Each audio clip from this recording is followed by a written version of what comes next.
What is up, sports fans? We are back for another episode of The Fan in the End. I'm your host, as always, Stephen Rychel. Big man to the right, as always, Mr. Ben Troupe. And rejoining us, our good friend, our brother, Mr. Marvin Powell III. Marvin, how are we feeling this evening, my friend? Fight on, gentlemen. Doing really well. We got USC football in 9 days. That's another subject, but I'm doing well. Thank you. Ben, how was your weekend, brother? Man, it's always good. I think it's fun to have Marvin on. Listen, Marvin represents SC, not to you Gamecock fans out there who listen. He's in SEC country, but he's SC all day. Hey man, it should be looking forward to a fun show. That's right.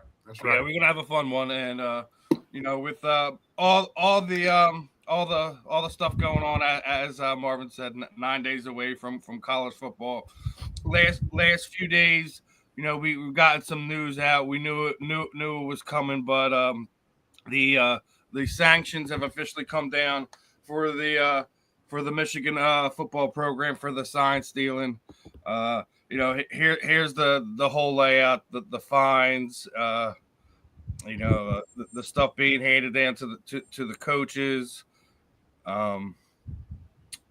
reduction in their football recruiting. Things of that nature, but no wins overturned. Nothing too crazy. Some people thought it was going to be more. I'm going to start off with Marvin on this one. What are your thoughts? Is this a little slap on the wrist for Michigan compared to what was done, or do you feel the crime warranted the punishment here? Listen, the NCAA destroyed USC a few years back for some infractions, and it set our program back 15 years, a decade. I kid you not.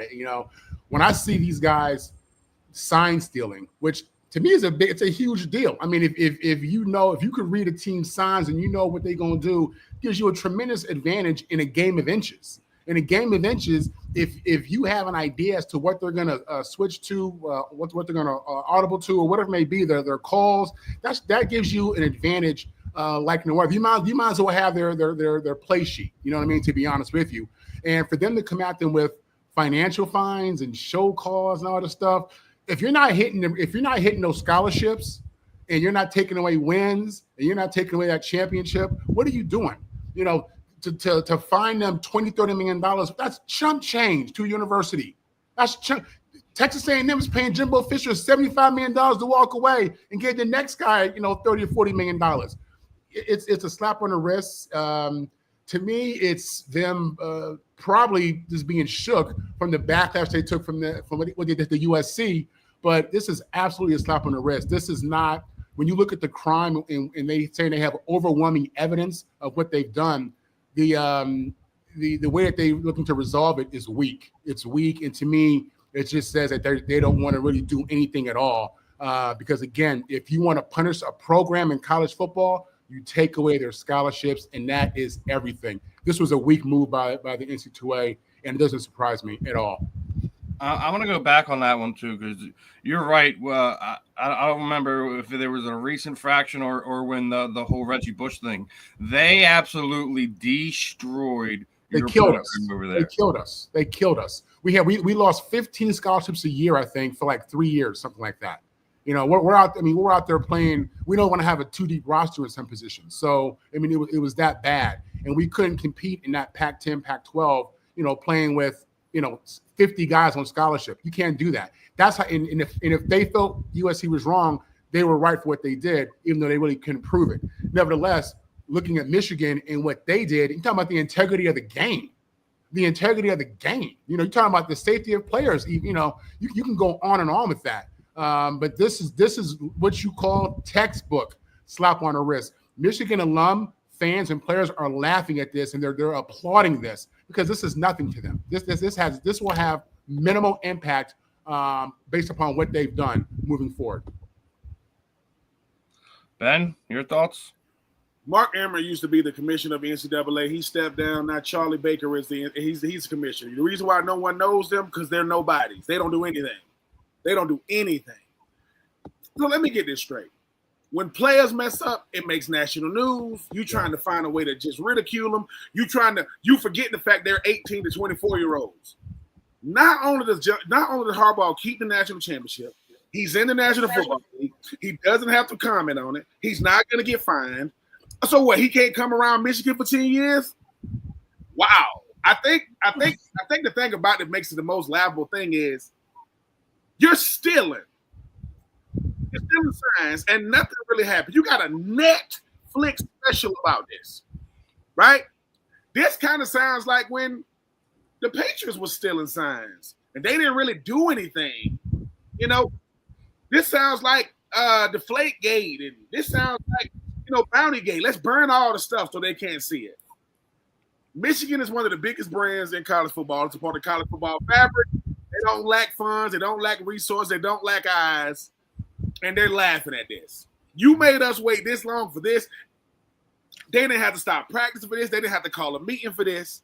Harbaugh should have to, listen, he should get fined money, wins, scholarships. But this is what makes it messed up. I think the only people that should be getting fined is the people that did it. That should be the sign still in Harbaugh. So let's say you don't take no stuff from Michigan because the players itself didn't do it. The players. Why are we so afraid to come at these coaches like we come at players, though? Reggie Bush, yes, his family moved up there. They moved up there to Pasadena or Los Angeles. Yes, they signed their name in the concrete. He gave back all that money. He paid back the money that his parents got. To then have his Heisman Trophy winner stripped, to then have the Heisman Trophy committee have to give it back, but they want to do it in private. Nope, you didn't take it from me in private. You're going to give it back to me in public. You're going to apologize in public. I don't like the NCAA for this type of stuff. What are you investigating? Is the NCAA afraid of Michigan?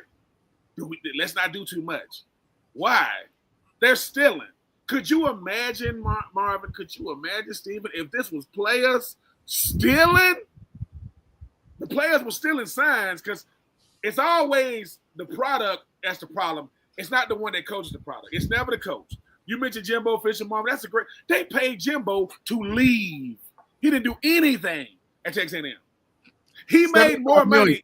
$75 million. $75 million contract, fully guaranteed, and he renegotiated, and he got an extension when he was there. He had the number one recruiting class, I want to say, in 2023, and did nothing. When we talk about, we're going to get into it. When we talk about prestigious colleges, Texas A&M ain't one of them. They are not. Now, they get all money. It's them in Texas. But outside of that, what are we talking about? When I saw this, Harbaugh can go to the league and say no comment. I'm moving on to the next team I got in the preseason, right? Slap in the face. That's how much he loves y'all as players. If you are a former Michigan Wolverine, you want to say Harbaugh was the best. He don't care because the current crop of players are dealing with something they had nothing to do with. Most of these players, they get recruited by Harbaugh. They know who he was, but I'm not shocked. The only time the NCAA is going to try to make an example of somebody in college, they have to be a player. They're not going to do it to coaches. Coaches do all – man, coaches done did everything. They done did everything you can name. Name it, they've done it, and walked away with their money. Walked away with their reputation. And guess what? Jimbo Fisher can still get another job now. He just don't want to coach no more. He can still coach. Somebody will hire him. Harbaugh could come back to college right now, and somebody will hire him. And you know he like to steal, which means – you think I'm not saying he's stealing signs, with the Chargers. I'm saying he want to do it, but now he know they got eyes on him. Hey man, we can't, because people think these are not isolated incidents. So you're telling me the Houston Astros, when y'all won the World Series, y'all got a camera that goes from the center field all the way to the dugout, all the way to the catcher. Y'all got all them trash cans, and they still let y'all keep y'all World Series. So if cheating doesn't matter, don't get mad. Do not get mad when your rival team cheats, wins, beats you, and they go, hey man, listen, my hand ain't in the cookie jar. This is not this. The reason the weakest commissioner in sports, right, got to be Charlie Baker, because most people don't know who he is. He wants to go faceless and nameless because he doesn't do anything. Like, what are we waiting on? If you're Ohio State, if you're Penn State, you're like, what? Because if they were stealing from everybody. I guarantee they were stealing from everybody. Hey, it's much to do about nothing. Harbaugh going to go on with his life. He's going to wear his Lululemon slacks, whatever he wears. And, hey, man, we going. Lululemon is nice, man. Expensive, but very, very nice. I would say I want to be surprised, but I'm not. And if you are Reggie Bush and SC, if you are at SMU, if you are at Miami, you're thinking, what? Yeah. That's it? That's it's either fair across the board or there is definitely favor. The NCAA tried its best to take down SC twice. They tried to do it twice. Marv was talking about it, and they tried to do it in the Matt Lyon and Reggie Bush era. It didn't work. Reggie Bush. If you think me taking money makes me a better football player, you're a liar. Reggie Bush was Reggie Bush, money and I. You know, he drove a 96 Impala. Come on, man. What are we, Reggie? So now, hey Reggie, man, we apologize. No, say in public and do a press conference. How y'all shamed me. Walk on. Well, Reggie, I wasn't the commissioner then. Don't care. You here now, right? All right. Well, it's not. I don't got to listen. I'm not. If I'm going to pay my phone bill, ma'am, I'm not yelling at you. You just got, you got Verizon on your shirt. So I'm yelling at Verizon. You just got the shirt on. I'm not yelling at you. My bill is too high. Don't give me that. I wanna do it behind closed doors. I don't want to hear nothing about transfer portal. I don't want to hear nothing about no NIL. When a head coach can steal signs and get a promotion, we gave you a natty that you cheated. And now you in the National Football League trying to win Super Bowls. Hey, Harbaugh, you guys just had some sanctions in Michigan. No comment. And that reporter better not ask another. Think about it. That reporter better not ask one more about it. People be thinking, hey man, Jerry Jones be bullying people in the media. Oh, he ain't the only one. Oh, coaches do it all the time. Yeah. All the time. That when they call you by name saying, why you asking me about that? Because you was at Michigan and you stole signs. How you know that? It's a Netflix special. Oh yeah. Well, I'm just in the picture. Like I ain't really steal them. Oh, so they ain't get their orders from you? No comment. So hey, but like I said, SC, Ohio State, every other team that play Michigan, it's free game. I don't want to hear nothing, Michigan. I don't want to hear nothing. And now Ohio State saying, dang, did y'all really beat us the last 3 years? Like, did y'all really beat us? Or did y'all? Because at first, Michigan, Harbaugh was there for 9 years. You know how many times he won? 3. He only beat Ohio State 3 times. He was getting waxed. When he started stealing, they started winning. Then when and anything ironic, after he won the natty, he got up out of there. Because he knew what was coming. Man, this stuff is planned out. And you're going to have to show me different. And man, it's 2025. The only people the rules apply to are the players, not the coaches. Yeah. So yeah, definitely. And just to clarify, when we talk about Jimbo Fisher and that $75 million, he didn't have a contract for $75 million. They paid him $75 million to leave. Yep. So that's what we're saying. Like for a university to be fined $30 million, like Ben said, they laughing at that. They applauding it. They popping champagne to write that check. That's nothing to them. Oh yeah, some booster said, "I got it." No. Yeah. Some billionaire's going, "No, I'm gonna pay this one," because I'm telling you, it's I don't know. It's one of those things, Marvin. If it was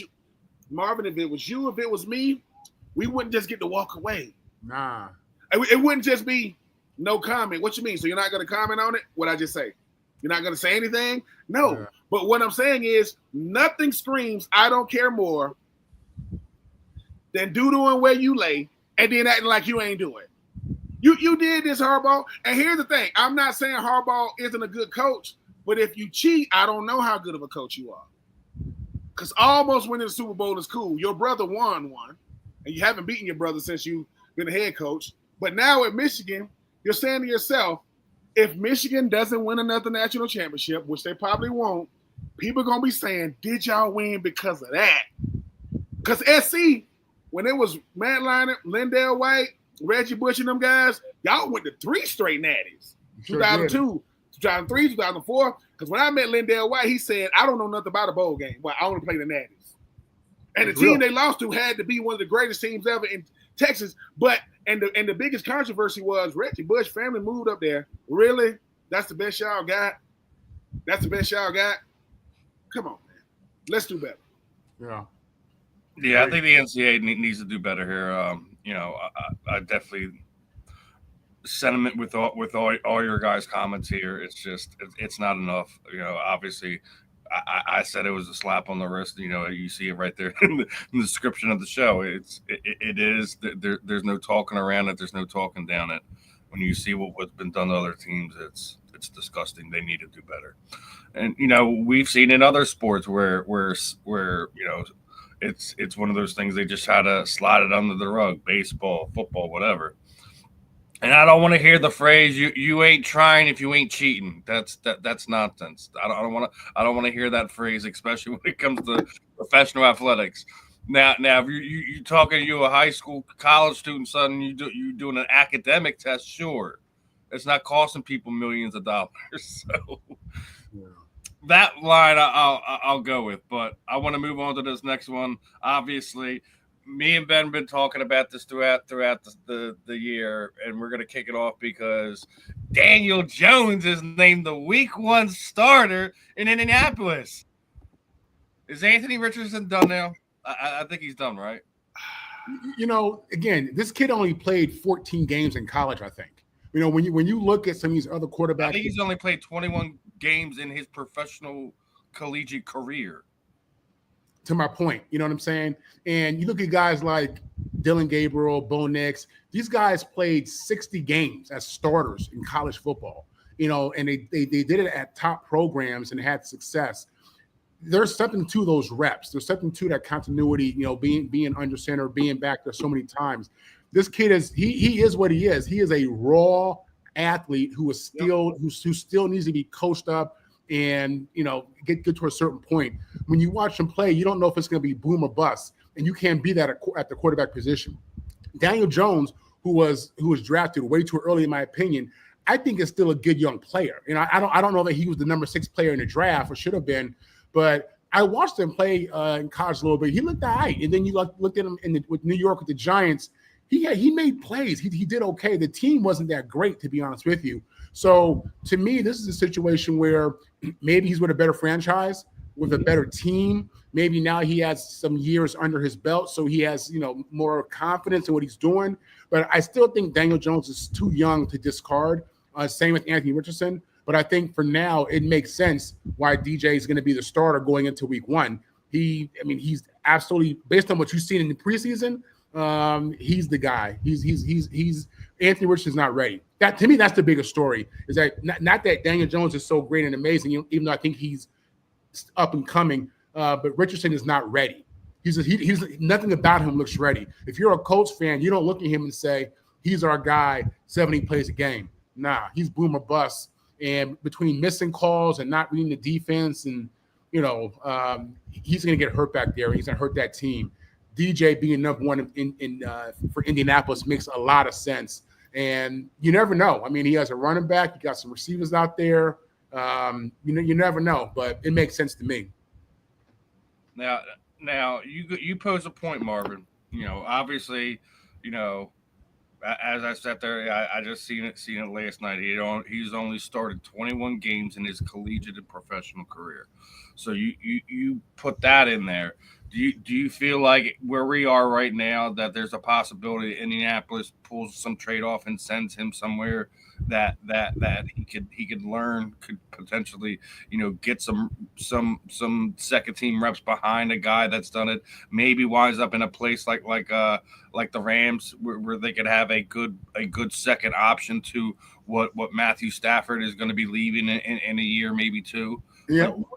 What do you think happens to Anthony moving forward? Honestly, I think that Anthony and Daniel Jones are kind of in the same position in that we've seen the quarterback for the Commanders. You can argue Caleb, and you've seen other rookie quarterbacks in the last couple of years do okay. You know what I mean? And so that becomes the new standard. Pat Mahomes came into the league after year 1, he was on fire. After year 1, Lamar Jackson was on fire, right? These guys had MVPs and Super Bowls in their first 2-3 years. That becomes the standard. And in people's minds, if you're not that immediately, you're a problem. And that's not good, because the reality is every quarterback isn't at the same level of awareness and just understanding the game. And they don't get all the reps that some of these guys are getting in college. So ultimately, I think that Richardson is probably going to get out of there because Daniel's so young. And if they re-sign him, give him an extension, then what's left for Anthony? So I can see him going somewhere else, like you were saying, developing under another quarterback, just going to a whole new system where he can take these first 2 or 3 years as experience and confidence and lessons learned, go somewhere else and be the guy that we think he can be. So it wouldn't shock me if he was out of there and DJ was the guy. That's probably how it goes, especially if they start off the season well.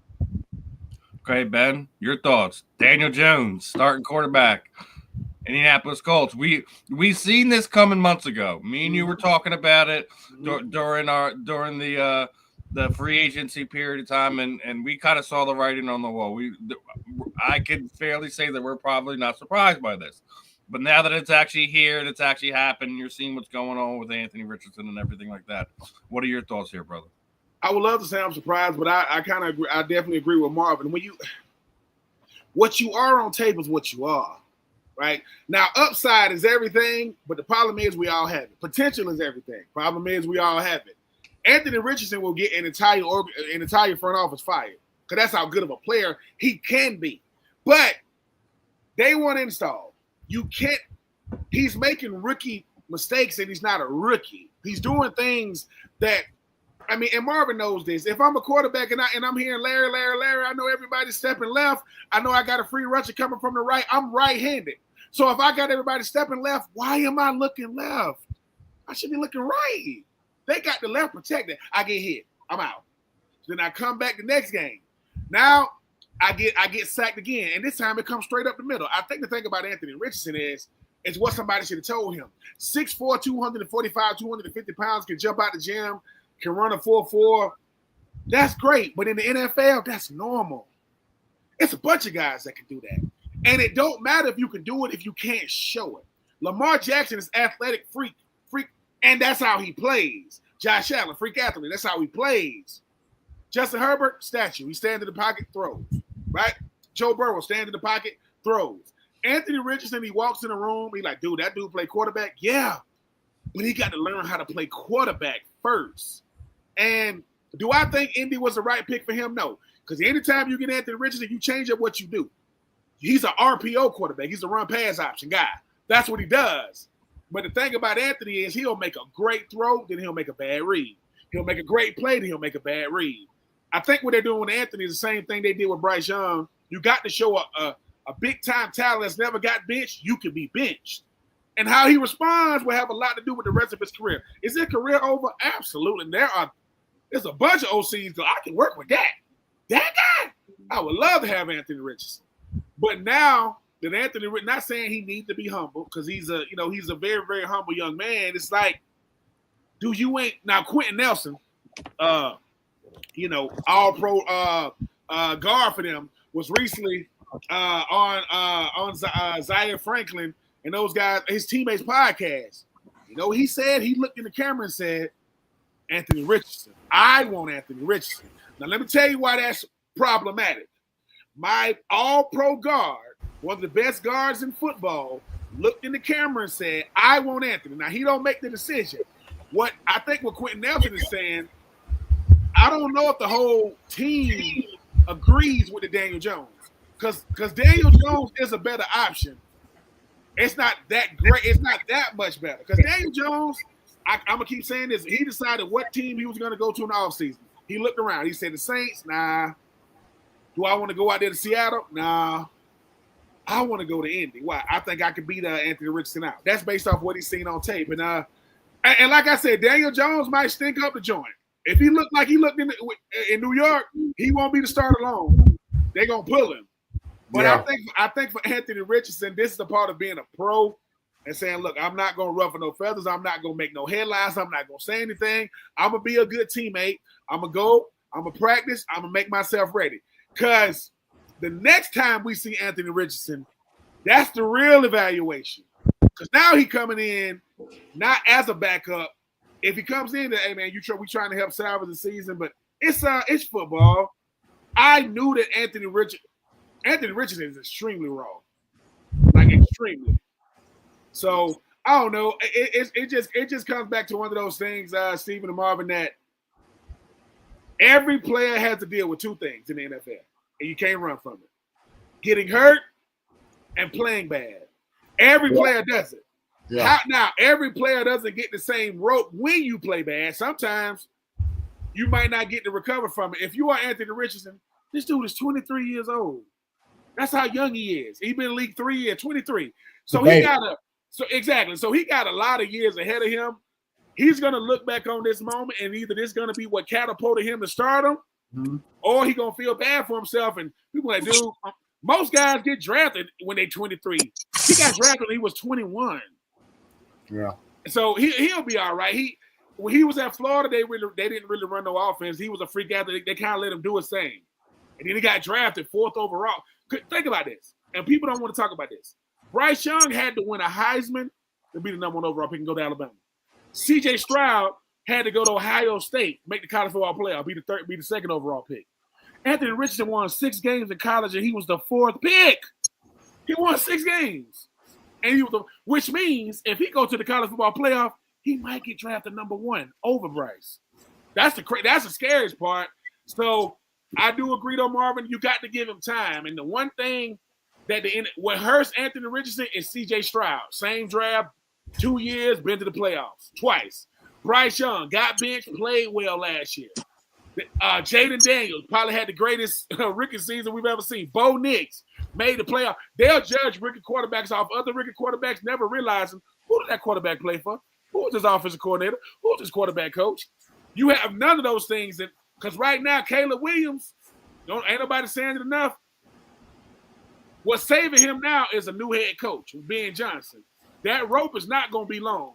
Because when he comes out and says, I want to be the first 4,000-yard passer in Bears history, who cares?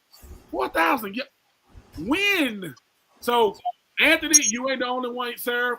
It's humbling. Everybody got something to say. You still making NFL checks. You still got a fully guaranteed rookie contract. Support Daniel Jones. But when it's his time, he's going to have to be ready. Because I think his teammates want him in there. But as an organization, man, we can't throw you out there, man. You making those type of rookie mistakes. Sometimes having to watch, I don't know how much it helps you, but it definitely ain't hurting you. So we'll see what happens when he finally gets a shot. But is his days an ending number? Maybe. But is his days in the NFL coming to an end? Oh, no. Because Ben Johnson, everybody wanted him as a head coach. He wanted Chicago. He said, I could work with Caleb. Liam Cohen, former offensive coordinator for Tampa, he could have went in the way. He said, I could work with Trevor Lawrence. So guys who other people say, I don't want him, the right guy, right system, Anthony Richardson, he will look. That dude, everybody ain't going to get a Joe Burrow that can do anything, or Josh Allen, or Lamar Jackson, or, Patrick Mahomes. Those guys are rare. Very rare. Outside of those 4, everybody it's system-based. Those guys, I think they'll make a system. So, Anthony, he's fine, man. He's, like I said, when I saw he was 23, I'm like, God, just 23? Man, I thought he was at least, so he's still younger than all the guys around him. He'll be fine. It comes with being a pro. Being a pro means growing through scrutiny in public. Because people they know how much money you make. They know how good you are, whether that's with Steve or real. And he'll be all right. If he ain't built for it, he ain't built for it. But if he is, man, all right, Daniel Jones, small bump in the road. If y'all think he better than me, cool. But do the Drew Bledsoe, Tom Brady. But if he give me the starting, if I get the starter again, I'm not giving it up. I'm going because Indy ain't had a good quarterback since Andrew Luck. So it ain't like they got a quarterback problem. They've had Hasselbeck, they've had Phillip Rivers, they had Matt Ryan. So they've gone through a lot of guys. They're looking for that franchise guy that's going to give them 10 years. Because you talk about a guy that set them back. It was when Luck retired in preseason, that set that organization back eons. Because they went 14 years with Peyton Manning. Then they got Andrew Luck. And Andrew was like, hey, man, I want to leave. I want to move on. He retired in preseason. I said, Jesus. I ain't never seen that. But Anthony will be all right. Anthony being benched is no different than Shador being 4th. Sometimes, man, it ain't going to come to you easy. It ain't. But we know if you build for this game, man, the NFL, man, it's the rarest of the rare. If you want to be one of the best in the world, man, you got to deal with the decisions that they make. We don't like most of them. Most of us don't make it. I don't care what the quarterback make. I still want to make my money. Most guys quarterbacks make too much because they quarterbacks. Some of them ain't even good. They quarterbacks. They're going to make the most money. Marvin will tell you, tight ends aren't fullbacks. Fullbacks are fullbacks. A tight end is not a fullback. Just because I can go in the backfield and block somebody, am I moving him? No. Am I creating holes? No. Pay a fullback. And fullbacks don't get paid enough. Why? What does Derrick Henry have? A fullback. What does Christian McCaffrey have? A fullback. Oh, so you telling me fullbacks have running backs have more yards and play longer? So, that's another conversation for another day. But yeah, man, he'll be all right. He'll be all right. Yeah. You're talking about Cleveland, so I think we need to bring it up. Joe Flacco's named the starter quarterback. Not a surprise there, but there's a lot more going on in Cleveland right now, obviously. Dylan Gabriel making comments in the media. Everyone seems like they're a little irritated at the fact that Shador is still the fourth quarterback. According to Adam Schefter, they're keeping four quarterbacks on the roster. That's not an if or an ad. It's going to happen. Some people are a little upset at Dylan Gabriel's comments. Basically, that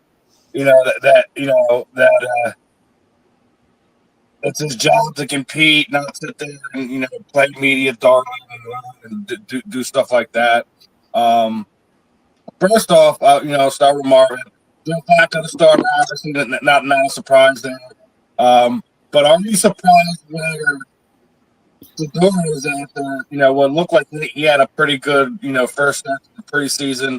Dylan Gabriel threw a pick six against the Eagles last week in their preseason game, had his moments as well. Do you feel the depth chart is where it should be, or is it's preseason? It doesn't really matter? Well, keep in mind, in preseason, you're not doing much to disrupt the quarterback. So when you see these young kids coming out here looking good, it's good they look good because they can look bad, right? But these defenses aren't scheming to really shut them down like that. I think it makes a lot of sense that Flacco is the starter. I think when you put a rookie in there, if it doesn't go well and you have to pull him, I think that kills his confidence. I think the smart move is to go with the veteran. In this sense, Joe Flacco, Super Bowl MVP. Go with this guy, and if they don't win games, then you have to determine what you're going to do with the rookie quarterback situation. And for Cleveland, they got two. And they got two guys that looked pretty good, to be honest with you, in their preseason debuts. But this league is about men leading other men. And I think going into that season, that veteran Joe Flacco is the guy. The wheels fall off, then you got two young bucks to look back at if they keep them both. Because it wouldn't shock me if one of those guys were moved, but they're going to have to pick which one they think is their franchise. And the unfortunate thing is, the world is screaming Shador, but Dylan Gabriel looked good in his first game. They say he looks good in practice. He was the guy who was drafted a couple rounds higher, so you would think it would be him. But I don't know. I think Cleveland has a good problem, to be honest with you. If these guys are as good as they say, and that's what's happening in camp. But yeah, it would make sense with the uncertainty, with the youth, that you go with the Super Bowl MVP veteran quarterback to start this thing off. Give your team the best chance to win out the gate. Because in week one, if you're starting a rookie quarterback, these guys are going to see tempo that you can't simulate in practice. In practice you can go hard, you can go fast, but there's nothing like that game day anxiety.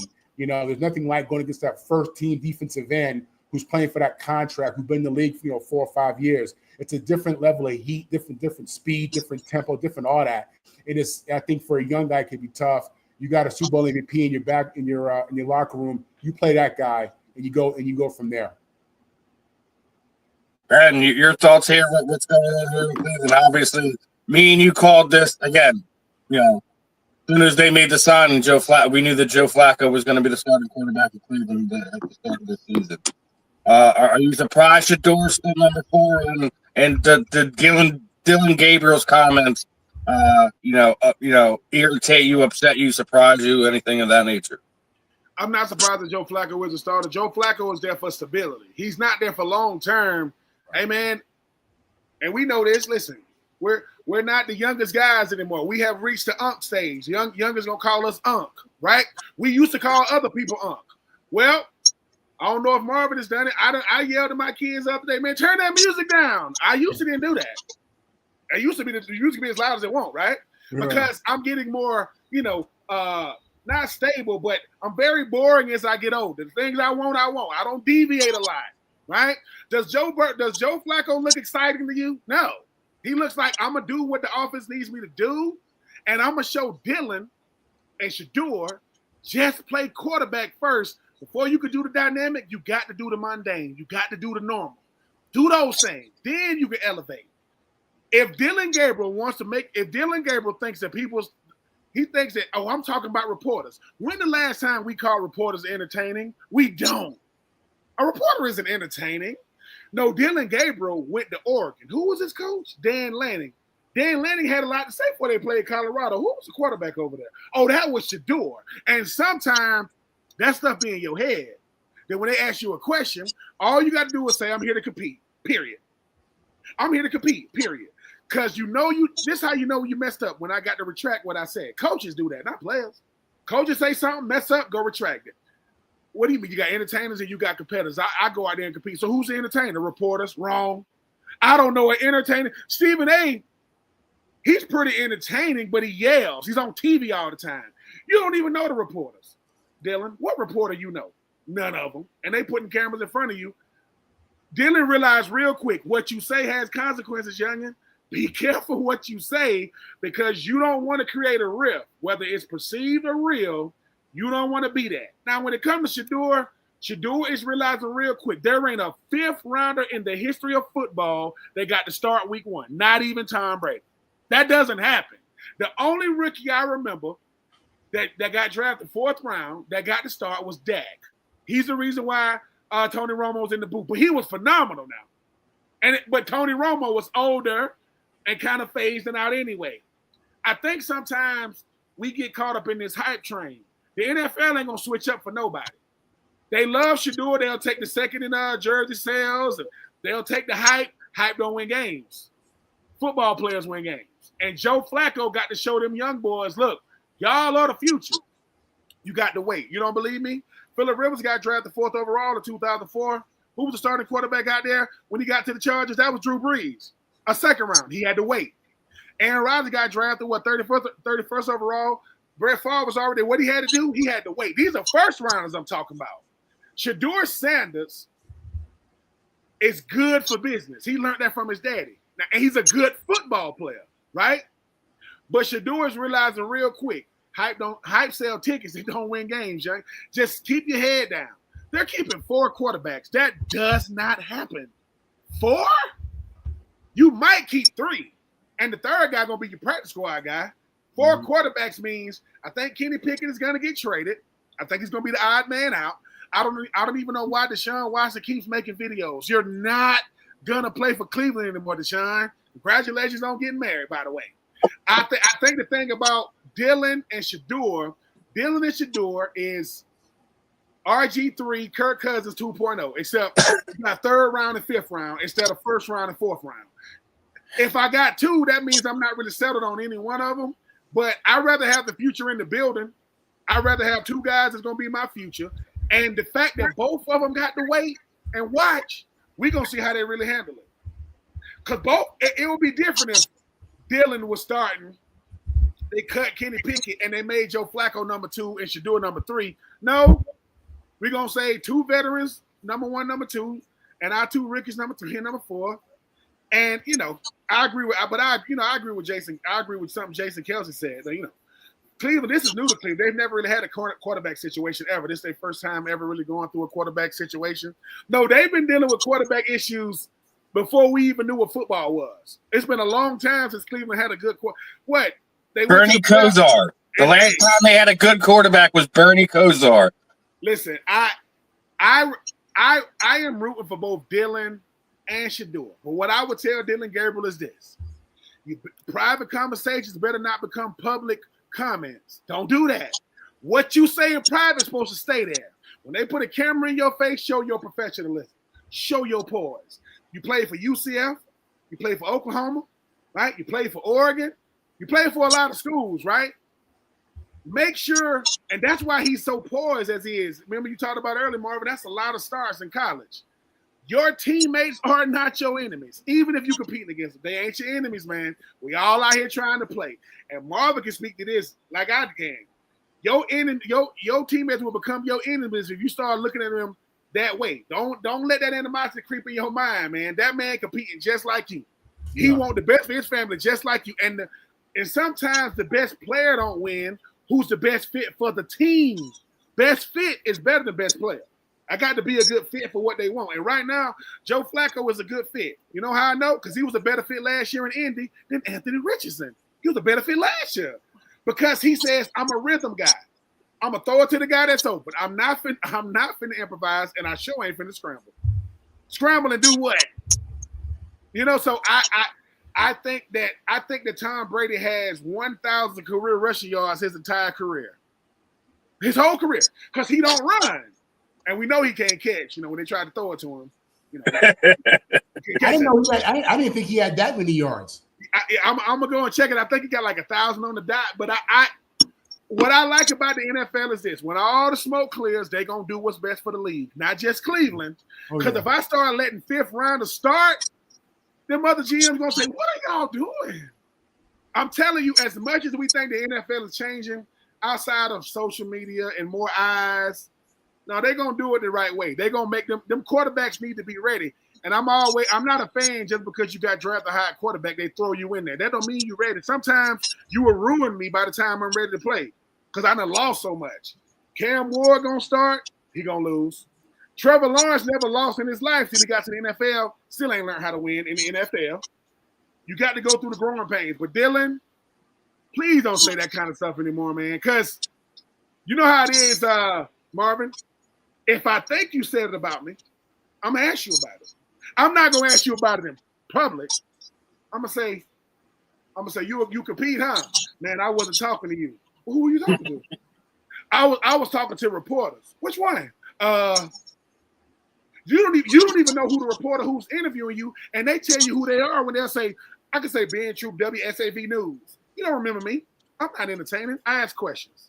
If you know what I'm saying, don't do that. And I know that Dylan put his foot in his mouth. But what Dylan don't realize is now they're gonna try to get stuff out of him. Now they're gonna ask him stuff to see if they can get him to say something. Now, you know, he didn't go to the school of Deion Sanders, you know, like Shedeur did. Shedeur knows how to answer questions, say what he wants to say, but not throw nobody under the bus. That's all you're supposed to do. You ask me a question, I'm not going to refer to my teammates or my coaches. I'm a competitor, as if to say everybody on my team ain't. That's like somebody saying, man, I want to win. All of us do. What you mean? All of us want to win. I don't think they want to win like I want to win. I love you, Kobe. But just because I'm not the Mamba don't mean I don't want to win. Just because my mentality and my methodology ain't the same. I think for Dylan, if Dylan was as good as he was, why would he play for so many teams in college? Because he's a quarterback and they want him. Shedeur only went where his daddy went. When the last time Marvin and Steven, you watched Jackson State? Oh, that's right. You don't watch him no more. Because what made you watch him is gone. Yeah. So all I'm saying is Shedeur did it for two schools. That history was kind of down here. Dylan went to schools that already had history, like Oregon and Oklahoma, right? Started UCF. What Dylan just showed Shedeur Sanders is how much pressure he put on people. Yeah. He put that much pressure. And all I'm doing is playing, man. And my brother follow me around with a camera sometimes. You know what I'm saying? But I've been doing that for like 4 or 5 years. But I think Shedeur is gonna get more eyes on Cleveland because everybody want to see is he gonna play. He's not gonna play over Dylan unless he get hurt. And you know who's the odd man out? Kenny Pickett, another first round pick. But I think we already know what Kenny Pickett is. You know, so but I like it. I'm just happy that Cleveland let them youngins get all that playing time and all that fanfare. Third string, fourth string. Y'all gonna be third and fourth. And it's nothing more than a conversation. And I guarantee you, Stefanski told Dylan, Dylan just throw passes. Yeah, don't throw shots. What? Don't throw shots. I ain't saying nothing. Listen, whether perceived or not, don't do that. Just don't. What you seeing and what you realize is that these guys, these players, they feel the pressure. They hear the noise. They hear the noise. He hears the noise. Dylan knows that Cleveland is becoming a Shador town. He feels that. His people telling him that. He sees it on TV. He sees it in the media. He sees it on shows like this. He's feeling that pressure without question. And you're seeing him leak a little bit. That's really what's going on here. You're seeing that pressure, that anxiety come out. In that entertainment comment that he made. When people come at you, it's deliberate. There's no coincidences. There's nothing to be misunderstood. That he knew what he was doing. That was him being emotional and it getting caught on camera. That's the truth. Mm-hmm. This ain't Oregon. And listen, a soundbite on Saturday with all these college football games. Yeah, it'll go viral. It'll go away. Yeah. When you ask a question and the follow up is, what you mean by that? What you mean by that, Dylan? Yeah. Now you done said something. Hey, man. Yeah. Just be careful. That's all I'm saying. Just be careful. What you said, the next thing you hear is no. Breaking news. Breaking news. That's how it went down. That's exactly how it went. Or Marvin, you walk around Cleveland, you go in a restaurant, they say, "What's up, Dylan? I'm a competitor, not an entertainer, right?" Yeah, that's what the schools do. They do that. They do that. Fans do that. Just playing with you, but not realizing that you're fragile, as we saw. Now, gonna switch gears back to college football real fast. I know this was gonna get right into Marvin's heart right here. Who is college football's Hall of Fame U? Is it those USC Trojans? Is it the Miami Hurricanes? Is it Pitt? Is it Notre Dame? Who is it? I know where I'm gonna go right to Marvin with this one, right? Yeah, I gotta go right to Marvin with it. So numbers don't lie. People get emotional. But numbers don't lie. There's a school that has the most NFL Hall of Famers in its program. That same school has the most NFL draft picks in NFL history. That same school has the most number one overall draft picks in history. That same school has the most Heisman in NCAA history. That school is that school right here, University of Southern California. I'm about to say South Central. As we used to say, but it's USC. I think you have other schools that may want to, throw in their 2 cents. But again, 14 players from USC are in the NFL Hall of Fame. That's significant. We've had over 500 and something 550 or 30 draft picks. We've had 6 or 7 overall number 1 picks. When you talk about, elite players, when you talk about which school is putting out the most elite players in college and in the NFL, you have to look at the metrics that I just gave you. And when you're number 1 here, number 1 in this category, number 1 with this metric, it makes sense that you could be looked at as Hall of Fame U. USC since the Howard Jones days, going into the John McKay days and John Robinson, Pete Carroll. We've recruited at a high level locally. For decades, we recruited on the national level. For decades, we get the cream of the crop, and you see those players come into the program. You see them develop. You see them get drafted. You see them go on to Pro Bowls and Super Bowls and in the Hall of Fame. And we have numbers like no other school. Again, I think some of those schools on that list, they have something to say, but at the end of the day, the numbers don't lie. And when you put USC's numbers up in regards to elite players who have gone on, there's really there's nobody even close to us. Now, Ben, obviously, Marvin's got the upper hand on this one. Is there anyone you're even going to debate with, or are you going to agree with Marvin here? Oh, Marvin's right. The only team that even comes close. I think Notre Dame got the same amount of Hall of Famers as SC, but I think I think what Marvin just did was he's saying, yeah, we 14, but then he started going into the number 1 overall. He started going into the Heisman Trophy winners. He started going into, and I think the thing about SC is this. Like Marvin said, you don't got to like it. What the number say? Yeah, but because what other schools are gonna do, they're gonna do this recency thing. Oh, well, we're starting to, yeah, but you still got that's a big hill to climb. SC knows, and I think the thing about Notre Dame has that brand equity. You know, Notre Dame, Fighting Irish, you know, a Rudy and all this stuff. I get it, but SC goes, just because we haven't been there recent, the history is so long. It'll take certain schools, man, eons to catch them, right? So I agree. It's SC. The only team, because you got, Ohio State got 10, Michigan got 11, Pitt got 10. Pitt got 10, right?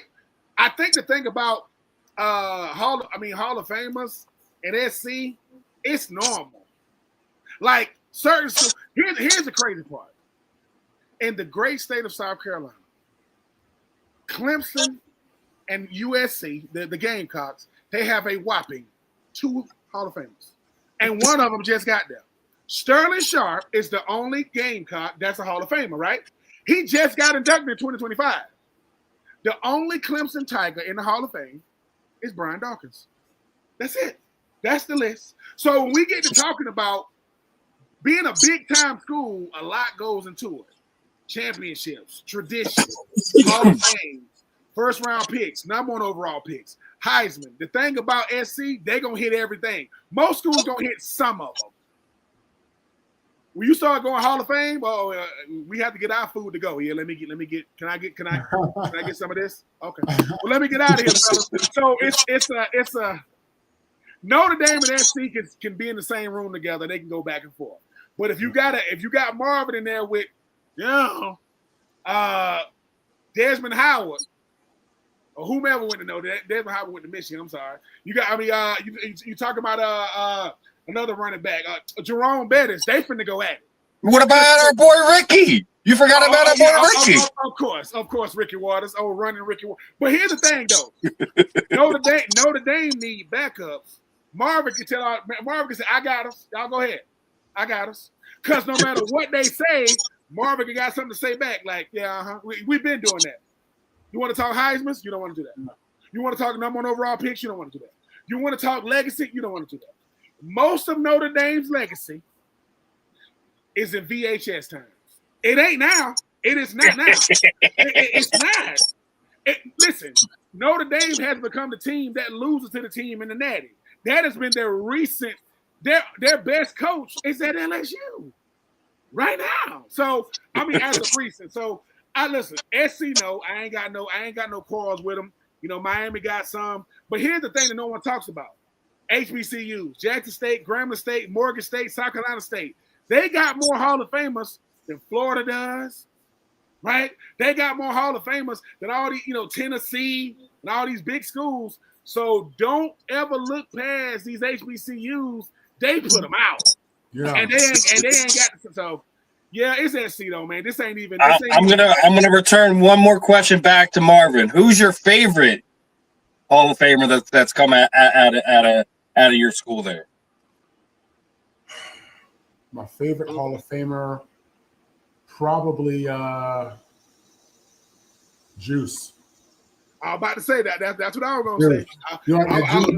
Juice, we're talking about football only.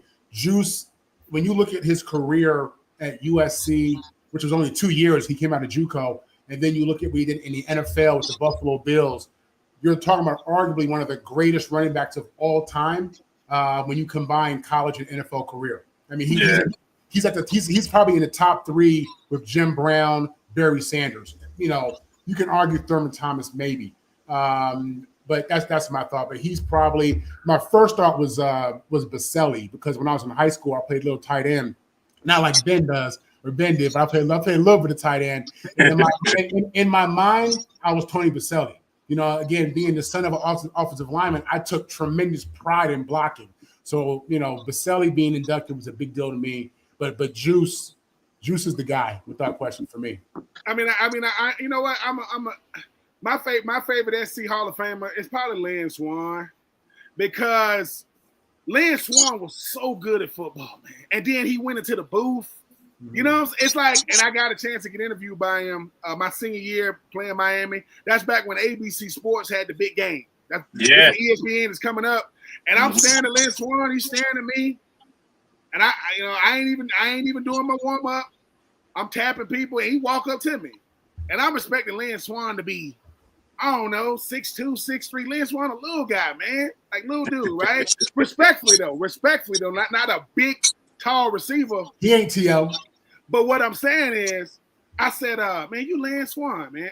To this day, I can't remember what he said to me. I just remember saying, dude, you Lynn Swann, right? And he said, I am. He said, yeah, I'm Lynn Swann. I said, man, you really took ballet? He said, still do. I said, dude, you him. So that's what I'm saying. I'm a fan of the game of football first. Forget the school I went to. Football royalty is SC. You don't got to like it. Sorry, UCLA, man. Sorry, UCLA. It's just UCLA hate it. UCLA is like the Mets in New York. Good team now. Good team. But when you start talking legacy, they got to close that door, man. What Maurice Jones-Drew? What Mercedes Lewis? I mean, I don't know. I couldn't tell you the best UCLA. What are they? Are they Bruins? Probably Jonathan Ogden. Oh yeah. So I'm gonna finish this one up. You know, I totally agree. You know, I kind of formulated this around Marvin since I knew Marvin was going to be here today. He gets to talk a little USC, but my favorite Hall of Famer is Junior Seau, man. You know, I've loved watching him. You know, probably one. If you paint me in a corner and said a non-Philadelphia Eagle you wish would have won a Super Bowl, it would have Junior Seau would probably been the first person I put on my list. And you know, especially what we all know what happened post career with Junior and stuff like that. So Junior Seau is always going to be my guy. Love watching him play. And San Diego was blessed because they wound up getting his heir apparent replacement from the University of Maryland, Mr. Sean Merriman. So I mean, look, it's a fun thing kind of having these little topics to talk about. But I want to get into another serious one. We talk about the business that the NFL is, and it's starting to get a little ridiculous, in my opinion. The fact that we have to, if you're a fan and you're not from your hometown or whatever, in order to keep up with football, you're up to there's 10 different apps or services you're going to have to get to follow the NFL season. It's become like, listen, I get it, I do, but we're at the point now. I mean, when a lot of us were first getting introduced to football and stuff like that, everything was just on basic TV. It was either in my day it was either 3, 6 or 29. ABC, NBC, and Fox. That was it. Those are the only things you really had to do. If you want to watch some stats or some games from other teams, you turn on SportsCenter and have Chris Berman break it all down for you, right? That's all you really had to do to keep up with it. Now, in my opinion, it's a little bit ridiculous, and even more so. I'm going to pull this one up. For a family to go to a game anymore, the food pricing is ridiculous. This is from Lincoln Financial Field. It's almost $20 to have a beer. It's almost $20 to have a order of fries. When is it too much? When are the everyday people going to say I can't do this anymore? I love to watch this game. I love to support the players, but if you bring a family of 3 to a event, you go to the food vendor there, you're almost spending $100 just on food, let alone it's probably costing you a couple $100 to go to the game itself. Who's got almost $1,000 to throw away to go to an NFL game these days? I love the brand. I love everything that football is, but has greed taken over? What is this sport? Well, I'm going to start with Marvin on this one too. Has greed taken over? Yeah. Greed has never gone anywhere. It's been there from the very beginning. The NFL has the same objective as McDonald's or Mercedes-Benz or a kid's lemonade stand. They're here to make money, period, and point blank. This isn't about feelings. If they can give you, and they want to give you a good experience, obviously, to keep you coming back and keep you into it, but they're here to make money any way they can. And that's really the bottom line. When I see you post these prices, these food prices up in Philly, it's heartbreaking because I'll tell you like this. I'm not a Falcons fan, but I've been to a few Falcons games being here in the ATL, and they've done a very good job of keeping those prices down in that stadium. And that stadium, I mean, the food honestly is inexpensive. That's how and good. That's how I would label it: inexpensive and good, and which is a complete contradiction to any other stadium out there. But it's $10 for a bottle of water at Lincoln Financial Field. That's crazy. It's like $2 in Atlanta, literally. Like, I kid you not. We've gone to a few games, But no, man. At the end of the day, this league is trying to maximize what they can. They're trying to push this league globally. These digital platforms and this new world we live in with technology and online, they're taking advantage of. They're on top of that, been ahead of it for years, and they want to maximize their investment. These owners are here to make money. They're not here for your feelings. In the NFL, they have shared revenue. So even the teams who don't win are making money. That's what it's about. And as long as people are willing to fill those stadiums and willing to download those apps, pay those app subscription fees, and buy the merch, they're gonna keep pushing, keep pushing out things for us to buy. We're gonna keep doing it because we love the game. And with inflation and everything else, I mean, you're just gonna see these numbers go up. But no, it's greed has always been a part of it. Greed is good. All right. Greed is good. It's the American way. It's what we know. Everything about our society says get money, make money. And trust me, that motto, lives in the owner's minds. It lives in Goodell's minds. They're trying to increase revenue. I think they're looking at 20 billion this year coming up, or 25 billion, something like that. That's crazy. That's crazy numbers. The NFL does more money than the top 5 soccer leagues in the world, which is crazy. You think about how big soccer is, right? You take the 5 biggest soccer leagues from Latin America to Europe, and you add them up. NFL still doing more money than them in a season. So this is the business. They're in the business of printing paper, green paper. They're great at it. You should follow their lead. Ben. Yeah, I mean, the hardest thing to do on Sunday is to figure out what platform you're going to be on to watch your favorite game. The hardest thing we used to have to deal with was blackouts. They didn't have it in your area. You're like, oh, this is why bars were invented, and this is why your rich friend was invented. Go to his crib. Hey, man, what you doing on Sunday? Go in there. He got 10 screens up. Hey, man, you got a new man cave, right? Yeah, man, this is nice. Oh, what game you watch? Oh, man, I want to see the Falcons. I want to see the Titans. Or, I want to see.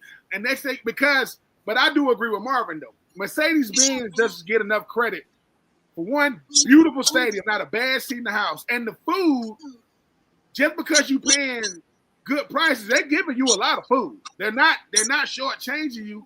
Arthur Blank understands this. Dude, if you want us to support you, charge less for the parking, less for the food. Done. And he did it. And how the food works at Mercedes-Benz is this. You're sitting there watching and somebody walk by, you don't know if it's nachos or a corn dog. It's that little container is in, it's heavy. I'm going to go jump in that line and get me some of that. And the good part about it is the lines ain't ridiculous. I agree with Marvin with this, man. We live in a capitalistic society. These owners are saying, hey, man, how much money did we make on Sunday? Yes, won the game, lose the game. I get it. How much money did we make? Oh, we made this, oh, we made that. And the only way you make more money is to make it exclusive. Everybody, and nowadays, I mean, what, Hulu, what, Paramount, what, Disney Plus, do Netflix do games yet? I think they're about to. I mean, because and that's before ESPN came in and monopolized it. They finna really get back to getting all the games. But yeah, it's once again, I'm not surprised. I am just happy that I live, in the ATL and the stadium and the team that I root for. They ain't gonna be that good, but the experience, oh man, it is. Now leaving the stadium is a little different. That's a little crazy then. But now it's what we do. I mean, what's crazy? If you're an avid beer drinker, right? it's not so much because you're gonna get them. You like it's really 17 bucks, man. Give me 2 of those. Let me get because you're gonna get them. And then, but here's the thing. Remember the days people would buy beer and they don't care how they walk back to their section. They walking so slow now. Whoa. This beer cost, no, this $34, bro. Let's move. Let's. You know what I'm saying? So, hey, but you know what? It just shows how much we love football. To where, because any other sport, they play hockey on the golf channel. You know, you can watch hockey over there. The NFL knows whatever we give y'all, you're gonna complain, and if you love it, you're gonna subscribe. You're gonna get it. And our wives don't understand it now. They like, dude, really? Another subscription? No, man, the Raiders are playing. They over here, Peacock. Ben, Ben hit that one on the head right there. We will pay regardless. You're so right, dude. Oh yeah. And then we'll deal with the consequences of what it is after the fact. Yeah. We look at the cable bill and get shocked. What? Sweetie, I mean, if you really think about it, like for the most part, I only have cable TV anymore, so I can watch football. Other than that, tell me a reason people have cable TV anymore. They don't. You don't even know who your local meteorologist is anymore. You can literally get. Social media has made it so that you can get your local news on social media. You're like, oh man, there's a crash off of 75. That's crazy. You can see it, but I think for us though, me and Marvin are the worst because we're former players. And you would think, no, man, we don't get caught up in the fandom. We right there. And thank God we ain't Buffalo fans. We'd be out there jumping on tables. Because at the end of the day, sometimes, I don't know if you do this, Marvin, we're like, dang, man, this is what people used to pay to come see us do. Like, when you were in it, we don't really get it. Sometimes you got to go and say, this is nuts. This is crazy. People, now listen, get all your fights out in the preseason now. Don't do the fighting. Now, Philadelphia fans, I ain't talking to y'all. Y'all just different. Y'all gonna fight. But listen, grown men, if you're gonna fight, please win the fight. Because it's gonna go viral. It's gonna go viral, and you're not gonna be able to lie. Because you know how it is, Marvin. Marvin got an NFL PA event. You up in there to my and somebody go, "Is that you?"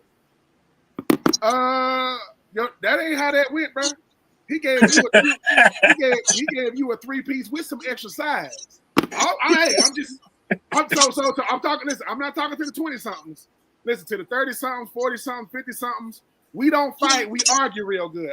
It's what we would have done. Oh yeah, you better be lucky my wife came over here, bro. Like, we don't. And you get in the car and she say, "Marvin, what's wrong with you, baby?" I'm just telling you, I was gonna have to show him. No, man, just cut that little stuff out. Because even if you win the fight, you're gonna tear your ACL. I'm just telling you, lower extremities in your body gonna hurt. Just from experience, just leave it alone. Leave it alone. All right, now let's go on to this next one. I know we've been hard on Cam Newton here for some of his bad takes and stuff like that, but we had a sincere moment in comments through him about some things. He made I think it's like rounded up, it's like $134 million in his career, right? And I guess he's getting to that point where he's understanding where he is, his post career and stuff like that. It's just realizing like, hey, I can't care for my 8 kids the way I used to. I can't dote on them the way I used to. They used to think of me as the Superman, and now they're coming to find out I'm just a regular man like everybody else. Is this something like all? Well, I can't say all, because just most former athletes who had some notoriety, did make some money while they were in the league, when they have to transition to being the everyday citizen. Is this what a lot of what you guys feel? A lot of these guys have trouble getting a grasp on is what their new role in life is after their career's over. Marvin, I think with Cam, I think what he's saying is when he first got into the league and he's getting those checks and he's an active player making active NFL player money. Mm-hmm. He was a little bit more liberal how he was living. You know what I'm saying? And when you're young like that, you think that money's coming forever. Especially if you don't have somebody in your ear, or if you don't come from a certain background of financial education, you think that money's coming forever. You know what I'm saying? I listen, I was an undrafted free agent making league minimum. I thought I was rich. You know what I'm saying? Like straight up, you couldn't tell me nothing. You know, I had in 1999, I walked around with $300 in my pocket. Yeah, about $300 in my pocket every night. I thought I was doing something. You know what I'm saying? But and he's just saying it on a higher level that he blew money. He was living wild. He was spoiling his kids with those checks coming in. Don't forget, Cam was one of the first quarterbacks to sign for $100 million. I think he was one of the first guys to get that number.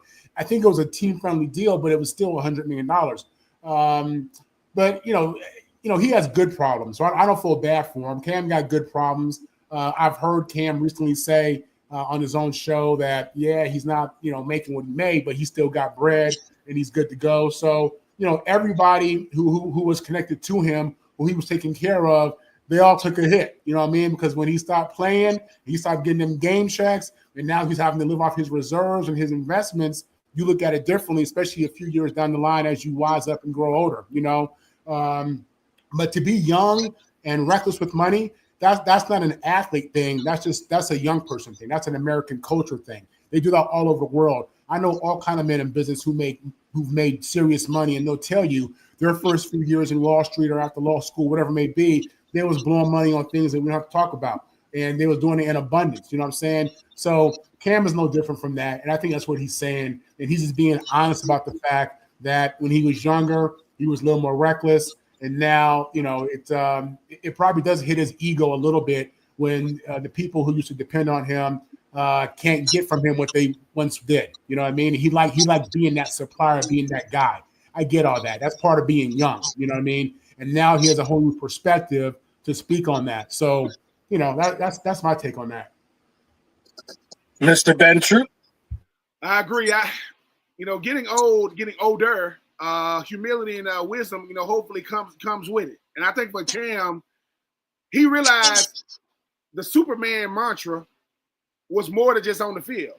I was Superman for my children and my village when I was off the field, and those checks stopped instantly. Like, most people are not going to get to the $134 million.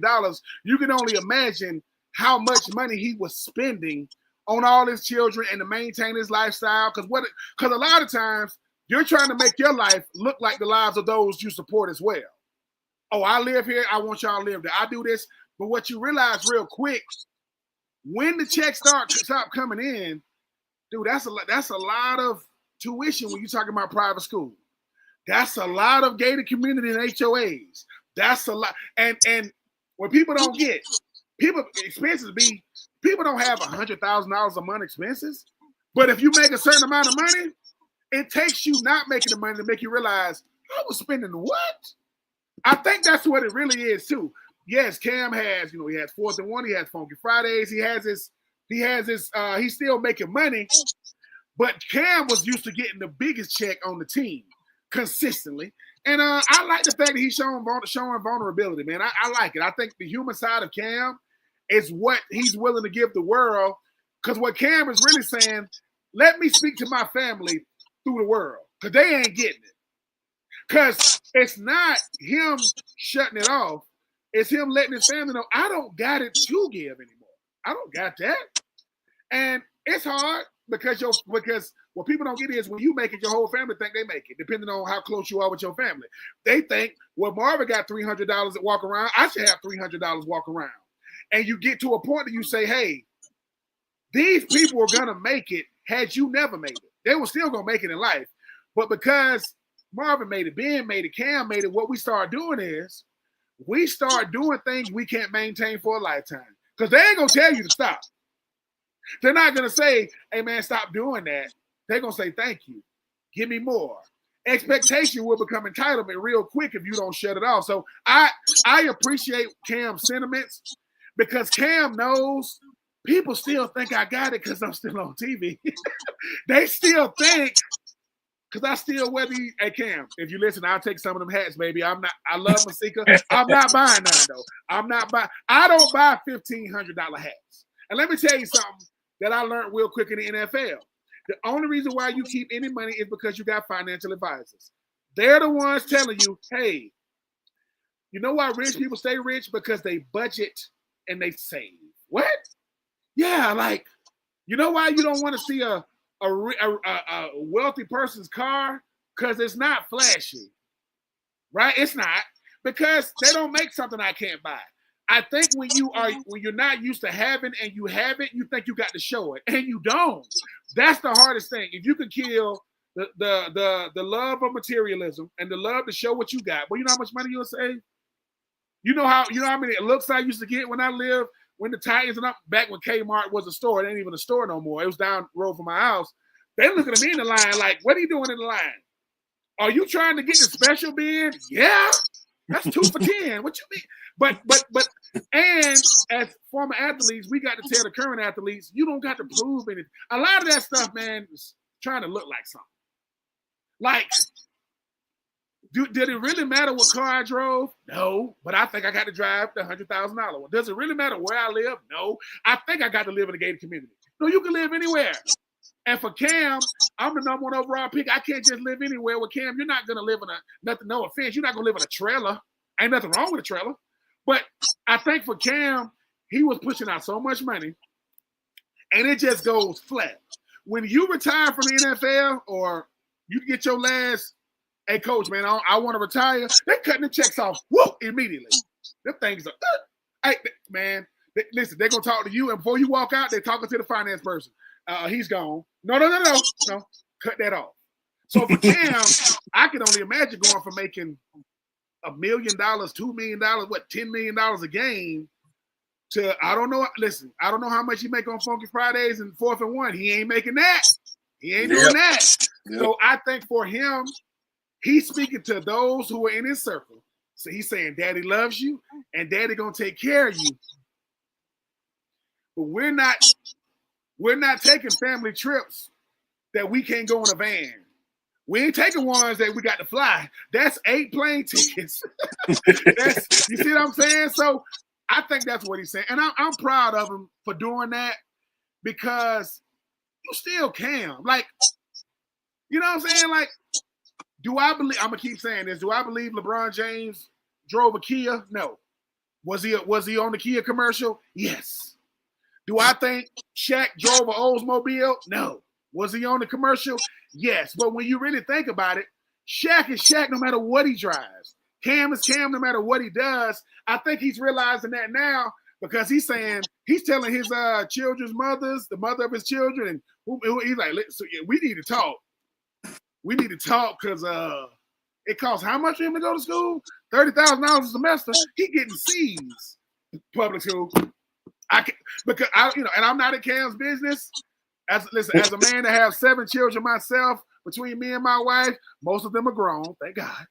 I'm telling you, Cam is gonna do more for people that can see him by being regular.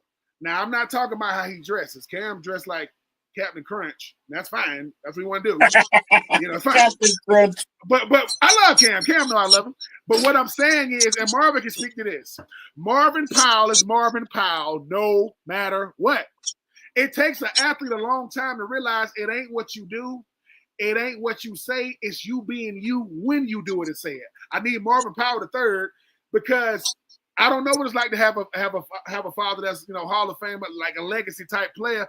But at a certain point, you're like, yeah, that's my dad, but I'm still me. I didn't name myself; he named me. I think for Cam, he got to realize, dude. To be honest with you, Cam, and I mean this, no one cares like that. Yeah. You know what I'm saying? Like, nobody cares. You got to stop caring so much, because Cam is still famous without football. Most guys are only famous because of football. Most guys, you wouldn't know them if they had their name on their back.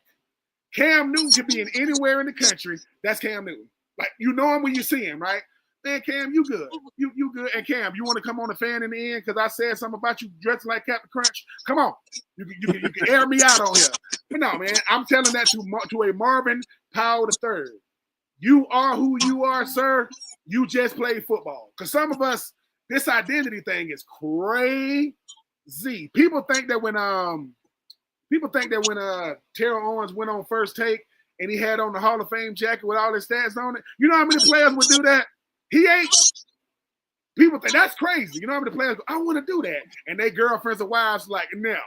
You're not gonna put because some of us, our identity is what we did athletically, and some of us ain't like, dude, that's cool. It's cool to talk about, but you still you.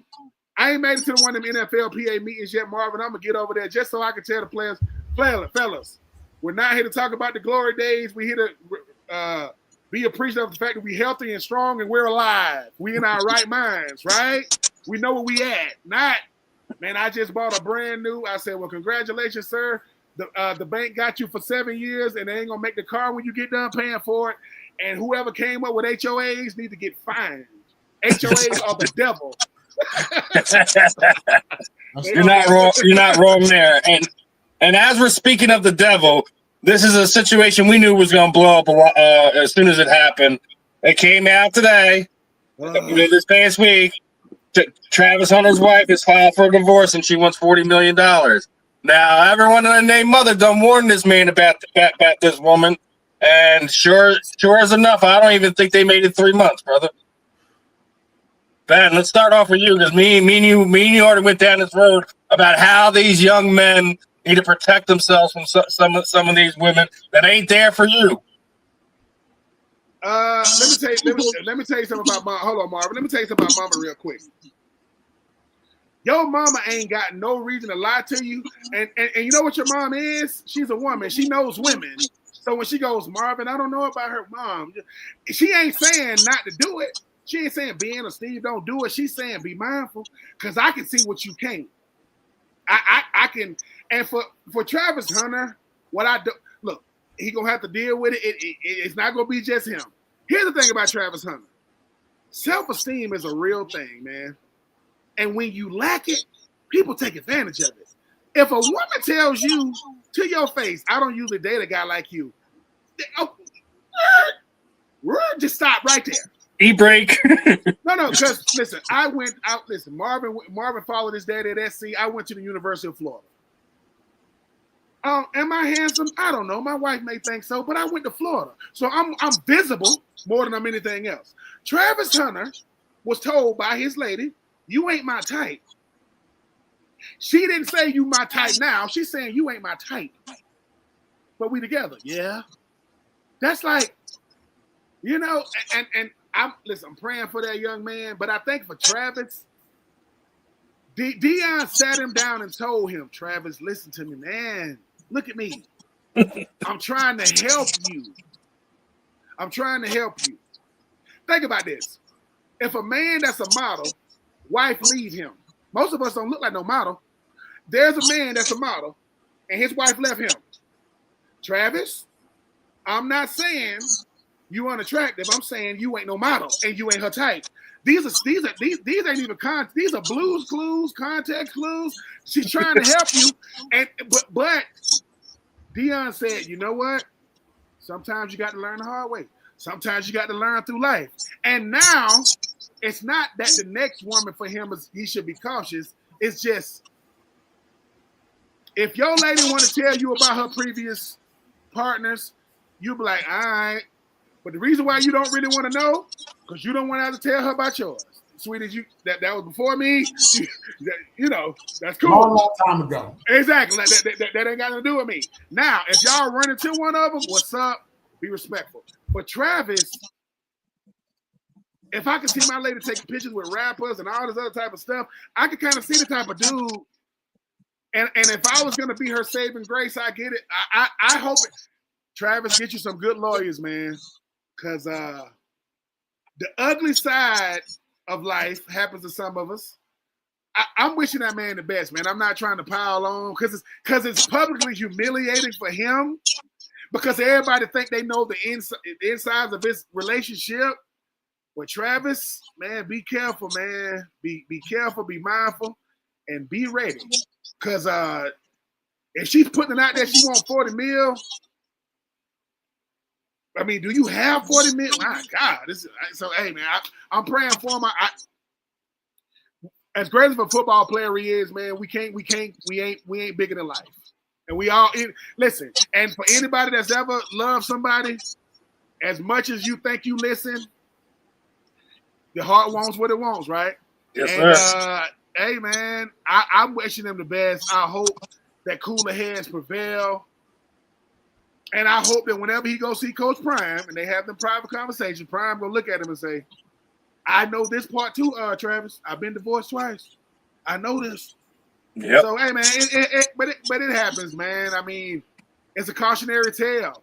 If everyday hardworking 9 to 5 blue collar men have somebody try to take everything they got, when you in the 33% tax bracket, you are not exempt.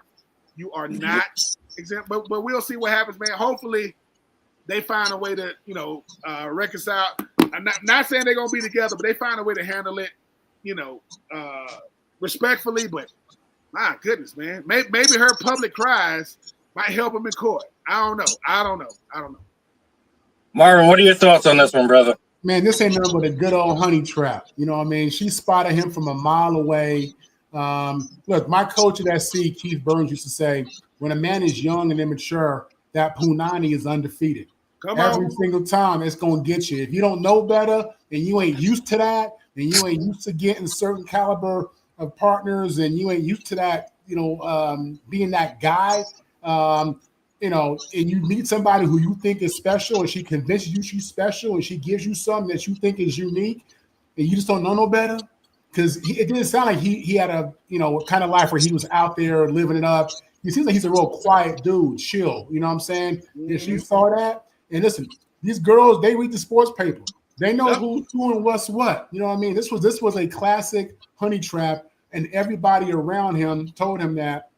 But like Ben said, man, the heart wants what the heart wants. And until you've gone through a heartbreak, until you realize that everybody out here ain't your friend, that everyone who's talking about, hey, I love you and we family, they just talking, man. Because, like in the Cam Newton segment, when you got it or they think you got it, they go stick around. You know what I'm saying? But, if he ain't getting that paperwork done the way he should, if his agent, his attorney didn't tell him to get any paperwork with this girl, then he going to learn a very expensive lesson. You know what I'm saying?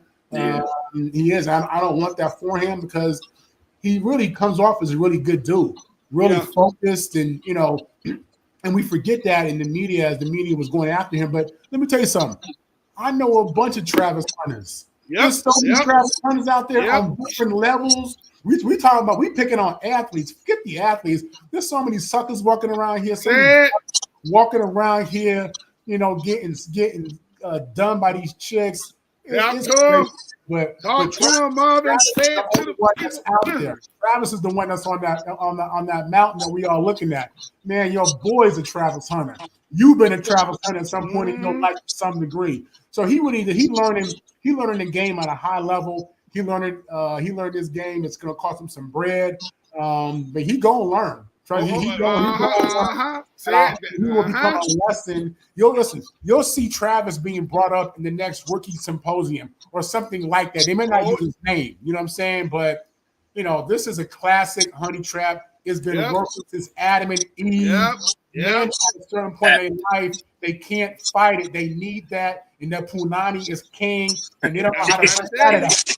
They don't know how to break that out. You know what I'm saying? He's speaking facts to Steven. Think about this. People be, you know what a professional athlete is? He's a man. He is not. He is a great athlete. One of the best. Listen, every youngin out here, go watch the movie. Go watch the movie. He Got Game. Just go watch it. Yeah. People, because it's one of the best movies. Because when they're in the car, listen, you're gonna say no to a lot of things. Everybody ain't gonna drink. Everybody ain't gonna, partake in, illegal drugs or whatever. What you gonna say to her? Because that's the part that can't nobody save you from. And here's the thing: what makes any man attractive?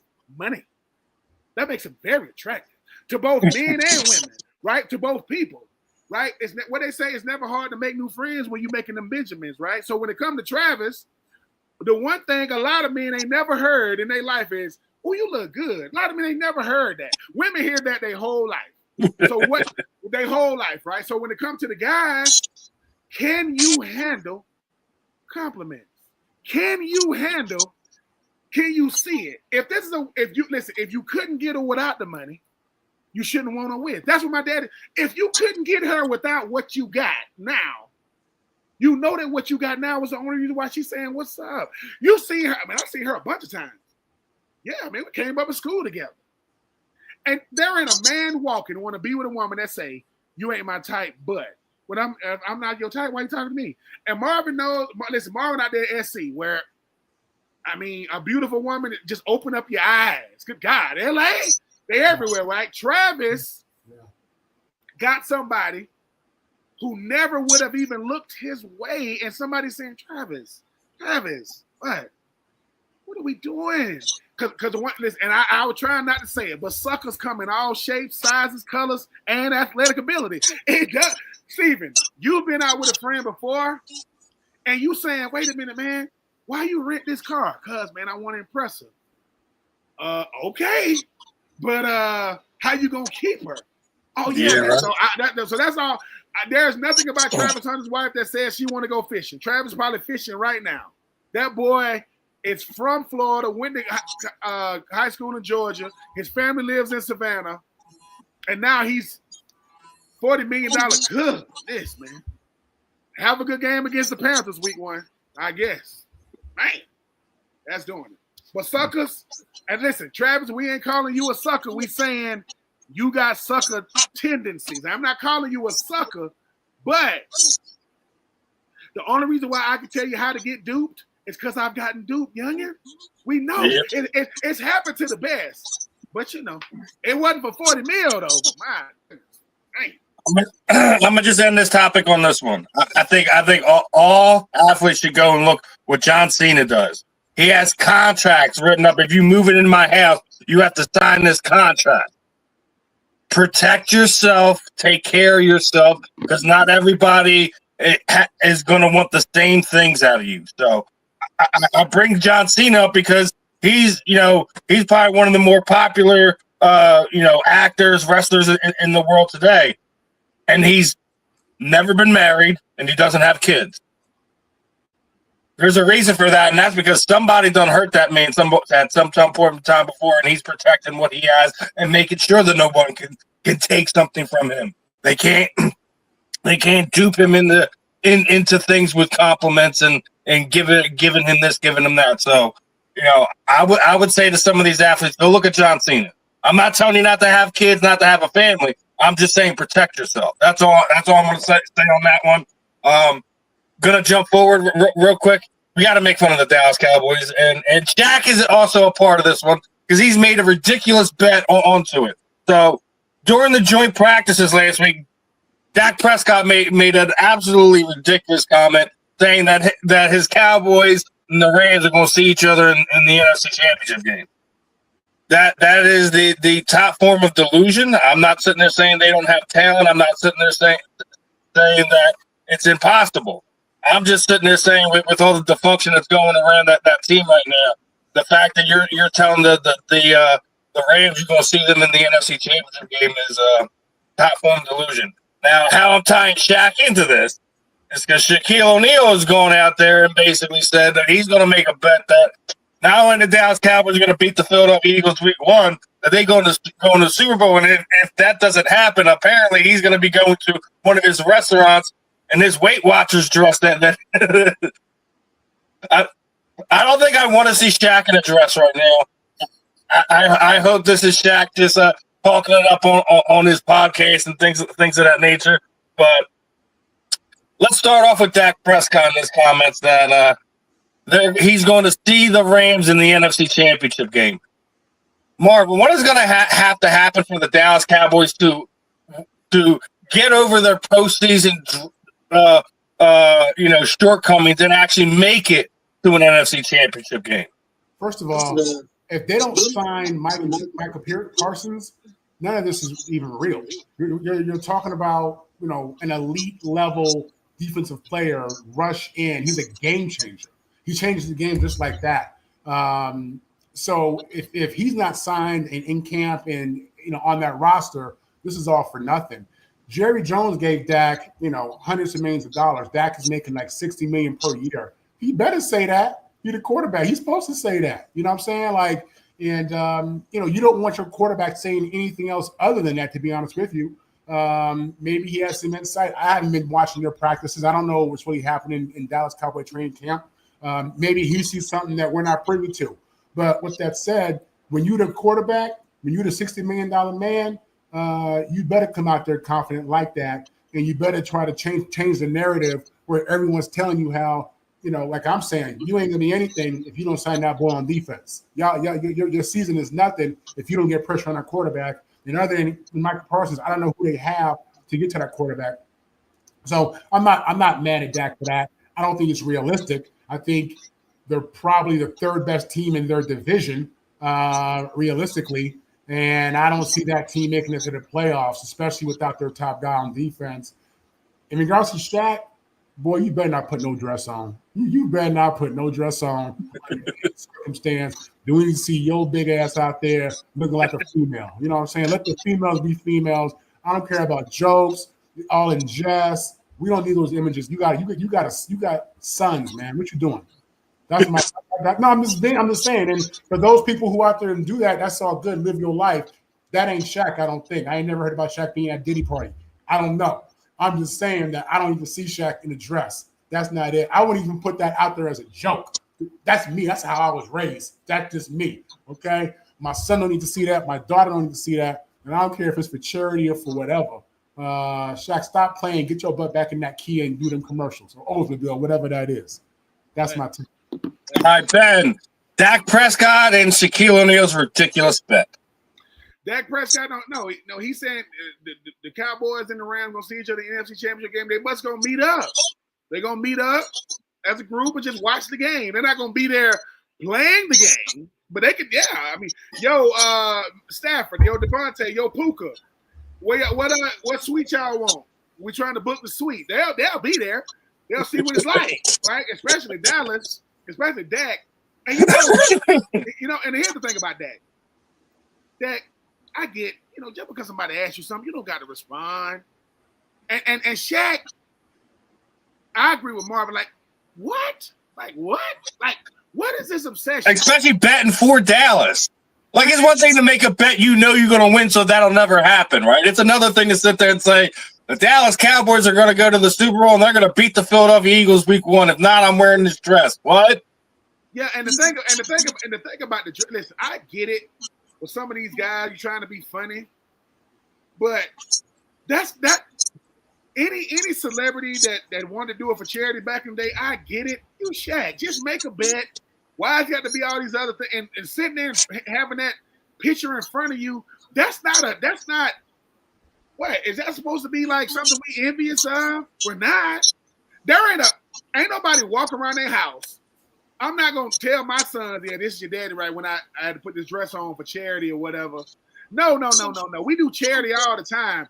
Shaq is a funny guy. He makes, he's very entertaining. But Shaq is a Dallas Cowboys fan, like LeBron James, Dallas Cowboys. Dallas Cowboys fans are the weirdest. They are some of the weirdest people. God, they're so weird. And I get most fans are. But at least most fans kind of live in reality. Kind of. If you are a Dallas Cowboys fan, you don't live in reality. Some of the most highly paid psychiatrists on the planet got to live in Dallas, Fort Worth. They got to be making money because they got these fans coming in saying some crazy stuff. Like, what you mean we're going to win it all this year? Who? The Cowboys. The Dallas Cowboys? Yeah. Oh, I get it now. They're talking about the Women's Flag Football League. They're going to win the championship again next year. That's what it is. That's what it has to be, right? Of course, because here's the thing, right? We were talking about VHS earlier. I know that America's team got a Netflix special coming out, right? The reason why came out yesterday. The reason why it took so long, they say, how we going to convert this so everybody can see it? What you mean? Like, they on VHSs, man. What you mean? Like, this is before DVDs. Huh? Well, DVDs are relevant now. It's Blu-ray. You got to remember that. There ain't no more DVDs. Almost dead too. I will say this about Jerry Jones. He is a master. I'm talking about marketer. He is brilliant at it because I think at this current point in his life and what he's doing, he just wants us to talk about Dallas. Good, bad, right, wrong, indifferent. He wants us to talk about it because outside of talk, when you kick the ball off, that's reality staring you in the face, and it's finna punch you in your face. And his name is Jalen Carter. His name is Nolan Smith. His name is Quinyon Mitchell. So I'm not mad at Dak for saying it. That's like asking somebody in the Super Bowl who you think gonna win. I think we're gonna win. So I get he got to say that. But Dakota, that's his real name, Dakota. Please. You're probably gonna have a good year this year if you stay healthy. They gave you George Pickens. I agree with Marvin. If you don't play your best player, you're not serious about winning football. If you cannot play your best player, what is this holding your best player hostage for? What is that about? Good teams are good teams because they make good decisions. Great teams are great teams because they make great decisions.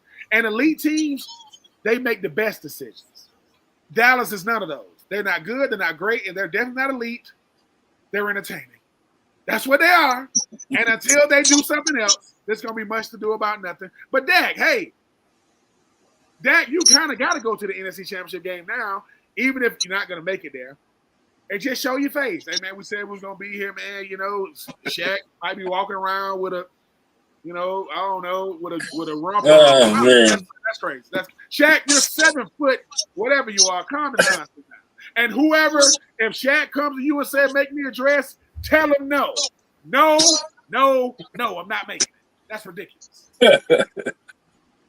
Listen, as I said, it's one of our favorite pastime here on the family, just making fun of the Dallas Cowboys.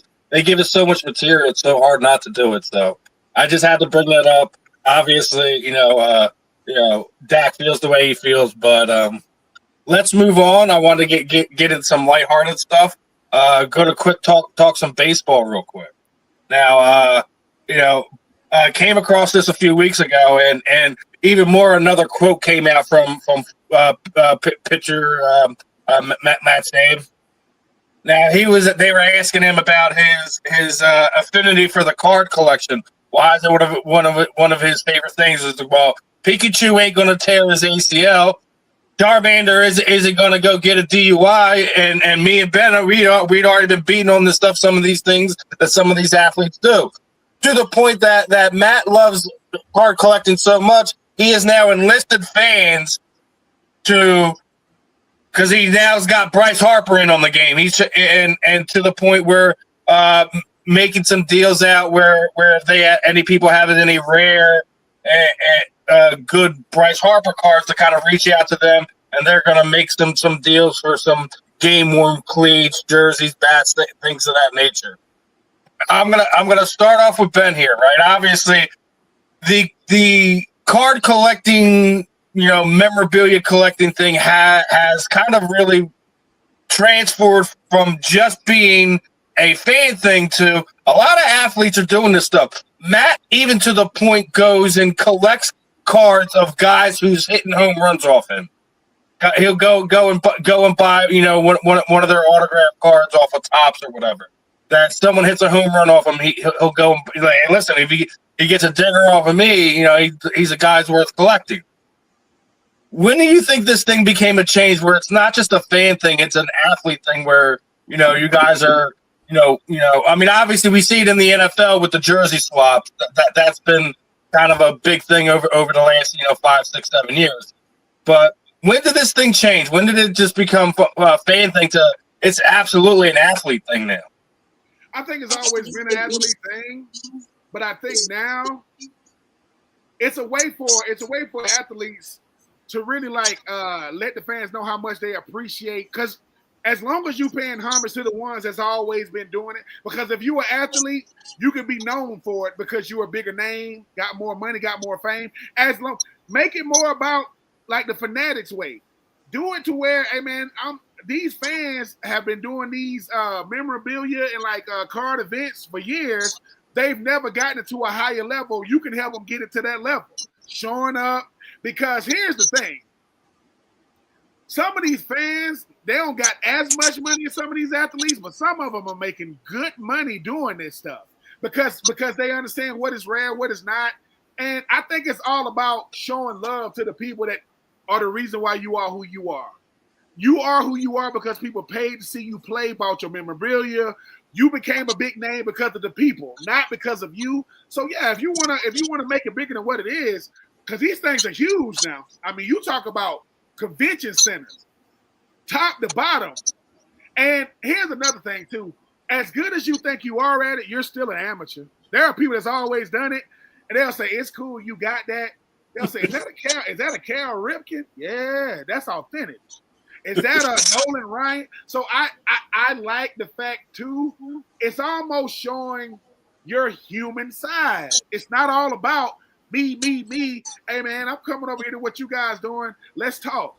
Now, a professional athlete is DMing, an everyday person that's doing their thing saying, hey, man, how can we collab? I like stuff like that. Kind of like Jordan Spector. Stuff like that it makes you more, personable, man. It makes you approachable. Because some of these athletes realize my fame is dimming. My limelight is gonna go out one day. Let me show the fans, hey man, I might be the most famous person in the room. That don't mean I'm the best in this room. Because once I step out of baseball, off that diamond, and into that convention center, I'm a rookie. Now people gonna want autographs and some pictures, but I'm in there going, oh, you got what? I become engulfed in it real quick. So I that's what I like about it, because I think too often than not, athletes, we don't do our part of making us look human because they only see us on, when we're playing. Hey man, step out of that mode, walk into your normal side, and next thing you know, and it's only going to grow your fan base because you're getting a whole different genre and dynamic of different people, whole different environment. Me being a author, and I'm talking about my book. It's crazy because you ain't talking about football. You talking about ghostwriters and editing. So, hey man, it's a different world. But shout out to him though, man. I like the fact that you showing your fans I'm just as weird as y'all. That's what it really says. I love it just like y'all.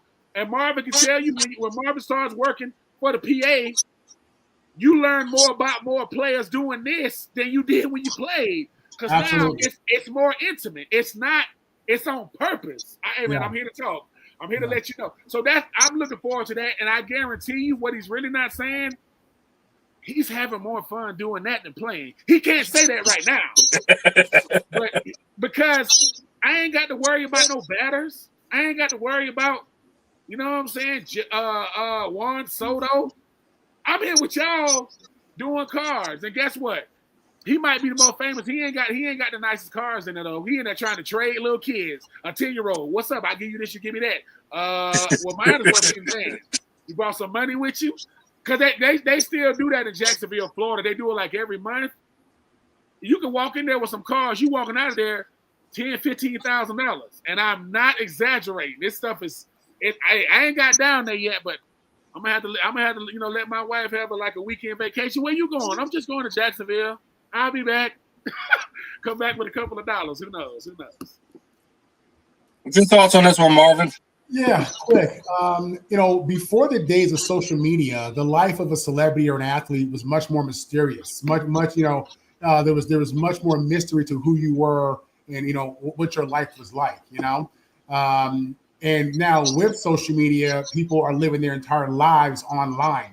They're posting stuff. They're showing you their families, their kids, their vacations, their cars, or this and that. And what you're finding out is that NFL players are just like you in many ways. They're just people, and the NFL is their job. And as human beings, we're weirdos and we're this and we're that, just like every other person out there. You know what I'm saying? Like you have all kind of, personalities in the NFL. An NFL or college locker room is the most diverse situation you've ever seen. You have every kind of personality in that locker room, and it's all love and it's all good. These are your boys, and it's all legit. It works. It works. It genuinely works. You know what I'm saying? But now you're finding out these guys have passions just like you. They have curiosities just like you. You realize that for as much as they love football and they're passionate about it, it's their job, and they want to do things outside of their job. They want to enjoy life and have interests outside of their job. With these cards and stuff, man, these are assets. This is business. That's really what's going on. Forget the fantasy. It's a Pokemon this. It's a Ben Troupe rookie card. This is a business. You know what I'm saying? And these people are making money, like Ben is saying. And you're seeing players have other interests. You're seeing them, have other business interests. You see them how they can make money. I think social media is a good thing, and bringing players and everyday people together like that. I think it's great for business and just for all kinds of potential synergy. But yeah, I thought it was cool. I think it's a cool situation, and I'm happy to see that players are able to unite with their fans and make some money and do some business. Listen, I can't sit there and say it doesn't excite me. Obviously, you can look behind me and see I'm an avid collector. Football, baseball, basketball, hockey, combat sports, whatever. I love the fact that not only Matt is getting fans involved, but he's getting his teammates involved. He's got Bryce Harper involved. He's getting everyone he can to get in on this. And as you're sitting there saying, like a lot of times. 10, 15, 20 years ago, stuff like this is, behind closed doors. No one really knows what happened. When the fact that everything's all over the place, social media, news, whatever, we get to kind of see this stuff, and he can connect with more people now. And I also agree with Ben. He's probably having more fun collecting than he is being a professional baseball pitcher right now. So being able to be weird openly with people who do support you, I think it's a great thing. I want to get to one more thing, because I know we're getting close here, and it is another baseball thing. And Rob Manfred's a freaking idiot. This is the proposed realignment for baseball. First off, you're switching everything around. If this is supposed to be what it's going to be, the Philadelphia Phillies are going to be in the AL. As same goes for Atlanta. Atlanta's going over to the AL. There is no NL East anymore. That's all going to be dead and gone. They're renaming the divisions. Listen, I get a realignment to kind of make it make sense as far as logistics go. But switching teams from National League to American League to National League, and just basically doing it off of location, I think is probably the stupidest thing Rob Manfred has done in the past few weeks, because he does a lot of stupid things as far as it goes anymore. I'm going to start off with Ben, because Ben, what's your thoughts on him moving your Braves from the AL to the NL, and now you're not even in there with your rivals anymore? The guys the teams that you've been kind of grown up to hate there. I mean, granted, I still get to hate on the New York teams and the Philadelphia fans will still get to hate on Boston like we normally do, because it's a locational thing. We don't like New York. We don't like Boston. That's just the kind of the way it goes. It's more of a Celtics and Bruins thing more than anything else. We don't really have any real hate for the Red Sox, but you're kind of changing some of the rivalries that made this sport great. What are your thoughts on this potential realignment, Ben? I hate it, and I hope it gets voted down. I hope it's not even allowed. That would be like, the best way to compare it is this. That would be like New England being in the same conference, as Kansas City, in football. The Jets are no longer a rival of Buffalo, of Miami. The NL East, there's nothing. Look, you got the Nationals. What? You got the Phils. What do we do? Rob Manfred, just sit down. Just sit down. No one cares about what you do. Go back to your little hole that you live in. Crawl back in it, because it doesn't even make any sense. You're messing something up that ain't even messed up. You're making changes on something that don't need renovations. That's like taking a brand new house and gutting it. Hey, man, we're going to gut everything on the inside. Anybody ever lived here before? What? You want to know why people get mad at baseball? Because of who's the head of it, because of the commissioner. People can't stand baseball because of Rob Manfred. It ain't the product. The AL Southeast. What is that? The AL Southeast. Leave it alone. Baseball is fine. We got our stars. We got our teams. We got our divisions. We got our rivals. Now, do I miss the Yasiel Puig Bumgarner? Do I miss those type of rivalries? Yes. But we're fine, Rob. Go back to your HOV or go back to your gentleman's club, whatever you do, and leave us alone over here in baseball, man. It's fine. Because, number one, it's confusing. Number two, it's unnecessary.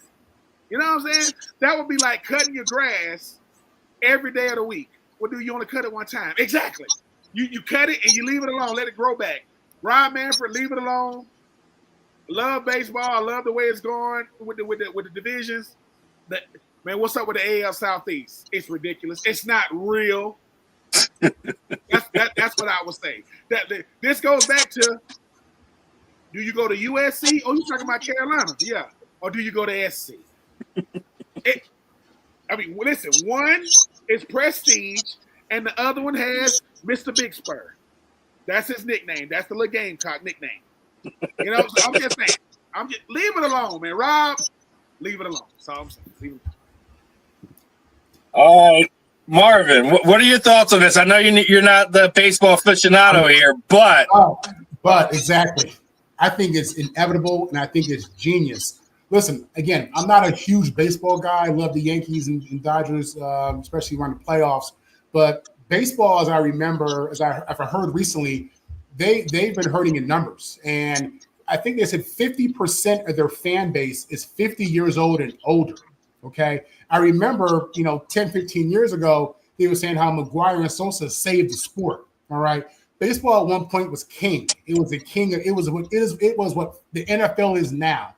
And it is nothing like that. And I think in trying to reinvent themselves and reinvent this experience, you got to shake things up, and you have to give younger people new experiences. I think these, the older guys, guys like y'all who love baseball, you have teams that you like, you're traditionalists, and you want things to be what they've been for the last 100 years, but that's not profitable. And the reality is, Rob, he's trying to make money and grow this business and keep this thing alive. And I think this is the route he's looking to take. And I think just like with NIL and the college playoffs and all this and transfer portal, people are struggling with change. They're struggling with something different and something that's new. But he's trying to beat that drum. He's trying to shake that tree.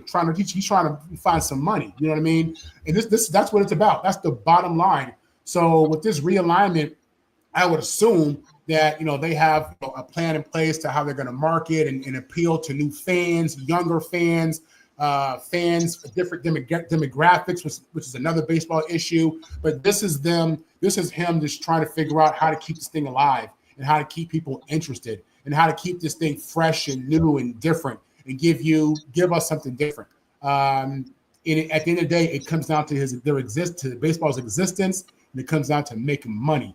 And that's that. That's my take. I'm with Ben on this. It doesn't make sense to me. I may be the old coggart in the room or whatever, but some of the changes is unnecessary. I get like logistically keeping teams with it, but switching both, the Braves and the Phillies over to the AL, I don't know. It just, I could be wrong. There could be something I'm missing, but at first look, it doesn't make sense to me. But as Martin's point goes, that's probably what Manfred's trying to do, is trying to shake the tree up because something's got to fall out. And I agree with the fact that it was hurting for a while, but I think there's more stars now than there was when Sosa and McGuire had to help revitalize the sport. But as we're getting down here to the last minute, Ben, final words, brother. Marvin, it's always a pleasure having you on, sir. Anytime you want, listen, we roll out the red carpet to you, man. Steven, you know what it is. Look, I don't know where you get your podcast, but make sure you check out the Fan It In. Make sure you like, share, and subscribe. We don't talk trash. Well, we talk a little trash. We just have a little fun over here, man. Make sure y'all keep listening. All right, Marvin, final words, brother. Hey, it's all good. Had a great time today. Love talking sports. Love hanging out with you guys. Looking forward to doing it again. Find me on Facebook, Marvin Powell III. Fight on. All right, everyone. Another fun one in the book. Appreciate everyone tuning in. We did have one comment in the chat from overseas. Wanted to make sure you got him in there. Appreciate the comments, guys. We will see you guys next week. Peace out, my friends.